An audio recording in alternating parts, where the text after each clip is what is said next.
Welcome medicine for life channel में आपका हार्दिक स्वागत अभिनंदन है।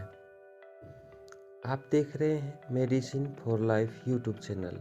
आज हम बात करने जा रहे हैं बुखार का एलोपैथिक इलाज। बुखार जो हो जाती है उसका एलोपैथ में कौन सा इलाज करें, क्या सब इलाज होता है।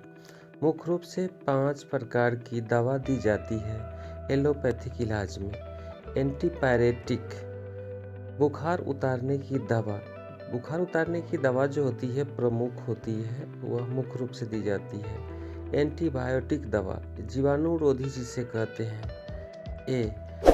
और एंटीबायोटिक दी जाती है। एंटी अल्सरेंट्स मेडिसिन दी जाती है, अल्सर रोधी दवा दी जाती है खास तौर से।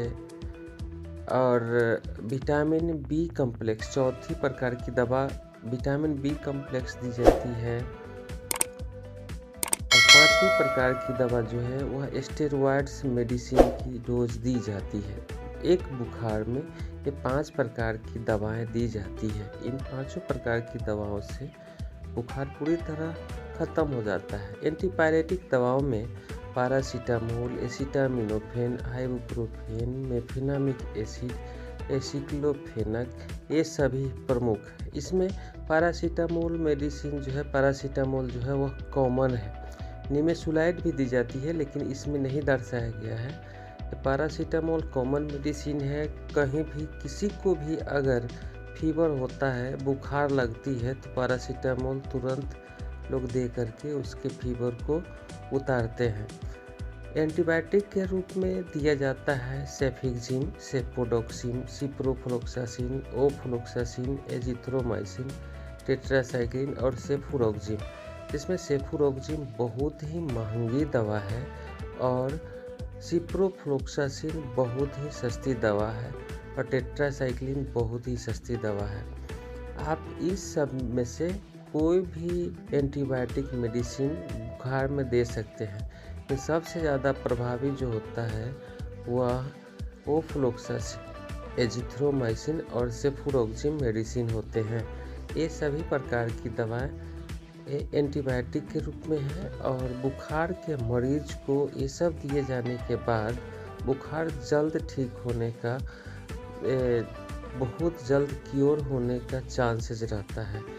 तो किसी को भी अगर फीवर हो तो इन सभी एंटीबायोटिक में कोई एक एंटीबायोटिक का सिलेक्शन करके फीवर के इलाज में इसे उपयोग करना चाहिए। अगर ऐसा नहीं करते हैं, एंटीबायोटिक का उपयोग नहीं करते हैं, तो ऐसे परिस्थिति में फीवर जो है वह ख़त्म होने का नाम नहीं लेगा और फीवर लगातार लगता रहेगा।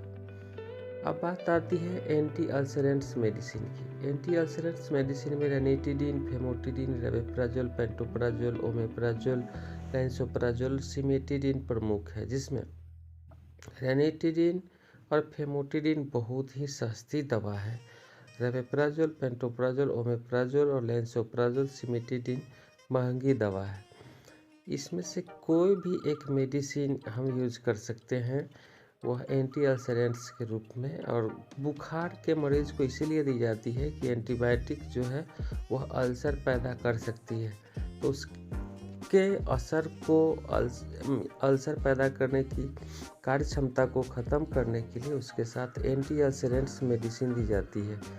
तो ये सब ज़रूरी है एंटी अल्सरेंट्स मेडिसिन देना। और चौथी प्रकार की जो मुख्य रूप से दवा है वह vitamin B complex. Vitamin B complex के रूप में हम दे सकते हैं बिकोसूल, कोवाडेक्स, मल्टीडेक्स, बिकोजिंक, बीएनसी इत्यादि। अगर हम बिकोसूल देते हैं, कोवाडेक्स देते हैं तो ये दोनों सस्ती दवा है। मल्टीडेक्स जो है वह महंगी है, बिकोजिंक भी महंगी है और बीएनसी भी महंगी है। और भी प्रकार के विटामिन बी कम्प्लेक्स मार्केट में उपलब्ध है। कोई भी विटामिन बी कम्प्लेक्स दे सकते हैं। विटामिन बी कम्प्लेक्स देने से विटामिन बी कम्प्लेक्स की पूर्ति होती है और विटामिन्स की पूर्ति होगी तो हमारा सेल जो है वह मजबूत रहेगा।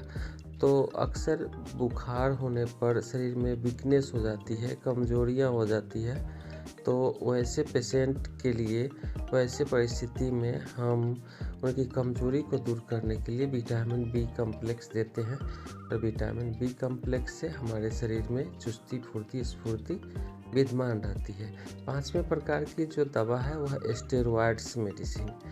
स्टेरॉयड्स मेडिसिन हम बुखार के मरीज को दे भी सकते हैं और ना भी दे सकते हैं, लेकिन आज के दौर में स्टेरॉयड्स मेडिसिन ज़रूरी है।